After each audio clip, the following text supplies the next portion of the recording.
നാടിന് ഭക്തിയുടെ രാപ്പകലുകൾ സമ്മാനിച്ച് ഇളംകുളം ശ്രീ മുത്താരമ്മൻ കോവിലിൽ അമ്മൻകുട മഹോത്സവം തുടങ്ങി. രാവിലെ അഭിഷേകം, ഗണപതി ഹോമം, ഉഷപൂജ, വിശേഷാൽ പൂജകൾ എന്നിവ ഉണ്ടായിരുന്നു. തുടർന്ന് ഇളംകുളം ശ്രീ ധർമ്മശാസ്ത്ര നാരായണീയ പാരായണ സംഘത്തിന്റെ നാരായണീയ പാരായണം നടന്നു.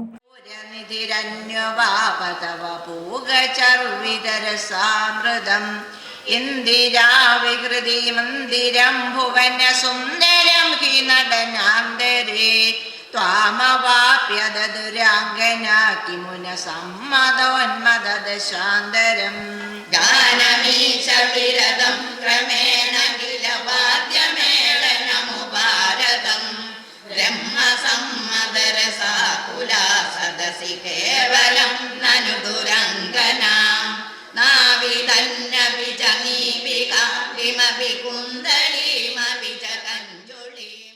രണ്ടാം ദിവസമായ നാളെ രാവിലെ 6 മണി മുതൽ എണ്ണക്കുടം, കുത്തിയോട്ടം എന്നിവ ഉണ്ടായിരിക്കും. തുടർന്ന് 9 മണി മുതൽ 11 വരെയാണ് എഴുന്നള്ളത്ത്. ഉച്ചയ്ക്ക് 12 മണിക്കാണ് ഉച്ചക്കുട. പനമറ്റം കെ ശങ്കരനാരായണനും സംഘവും വിൽപ്പാട്ട് അവതരിപ്പിക്കും. രാത്രി 9:30 കരകം, അഗ്നികരകം, കുംഭകുടം എഴുന്നള്ളത്ത് എന്നിവ ഉണ്ടായിരിക്കും. ജനുവരി 21 ബുധനാഴ്ച രാവിലെ 10 മണി മുതലാണ് പൊങ്കാലയും മഞ്ഞൾ നീരാട്ടും. News bureau, Ponkunnam.